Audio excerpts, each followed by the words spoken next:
The origins of the theatre, the first form of public amusement. At a very early stage of their history, the Greeks had begun to collect the poems which had been written in honor of their brave ancestors who had driven the Pelasgians out of Hellas and had destroyed the power of Troy. These poems were recited in public, and everybody came to listen to them. But the theatre, the form of entertainment which has become almost a necessary part of our own lives, did not grow out of these recited heroic tales. It had such a curious origin that I must tell you something about it in a separate chapter.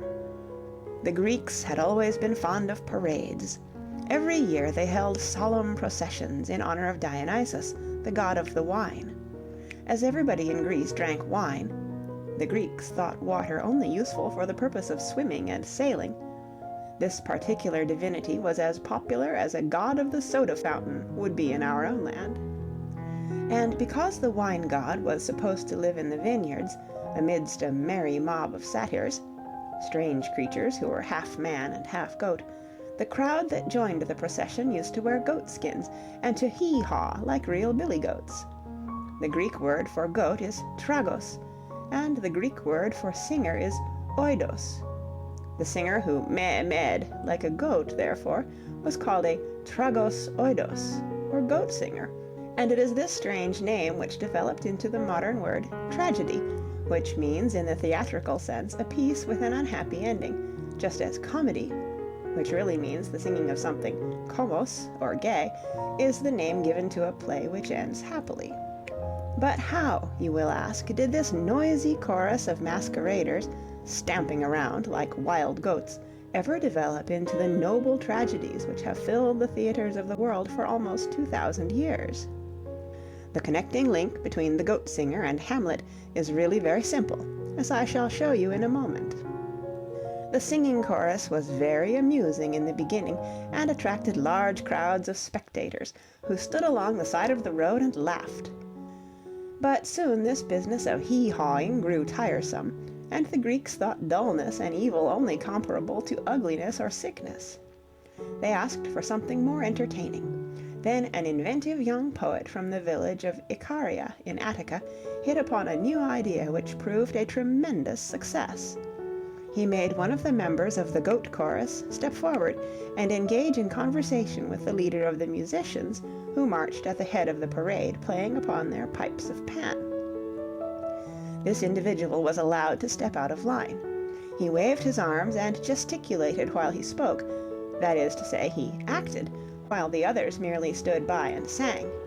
And he asked a lot of questions, which the bandmaster answered according to the roll of papyrus, upon which the poet had written down these answers before the show began. This rough and ready conversation, the dialogue, which told the story of Dionysus or one of the other gods, became at once popular with the crowd. Henceforth every Dionysian procession had an acted scene, and very soon the acting was considered more important than the procession and the meh-mehing.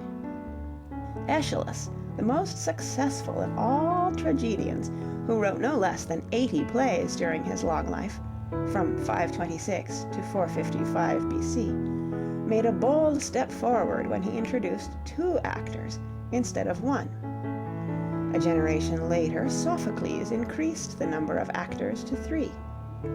When Euripides began to write his terrible tragedies in the middle of the 5th century BC, he was allowed as many actors as he liked, and when Aristophanes wrote those famous comedies in which he poked fun at everybody and everything, including the gods of Mount Olympus, the chorus had been reduced to the role of mere bystanders, who were lined up behind the principal performers, and who sang, "This is a terrible world," while the hero in the foreground committed a crime against the will of the gods. This new form of dramatic entertainment demanded a proper setting, and soon every Greek city owned a theatre, cut out of the rock of a nearby hill.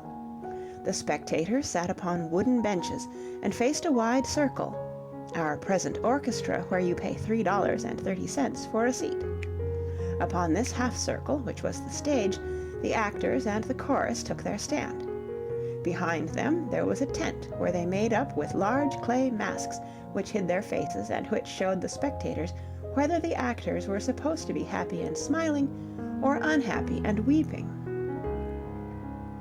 The Greek word for tent is skene, and that is the reason why we talk of the scenery of the stage.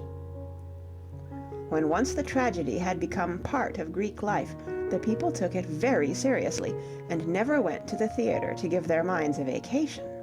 A new play became as important an event as an election, and a successful playwright was received with greater honors than those bestowed upon a general who had just returned from a famous victory.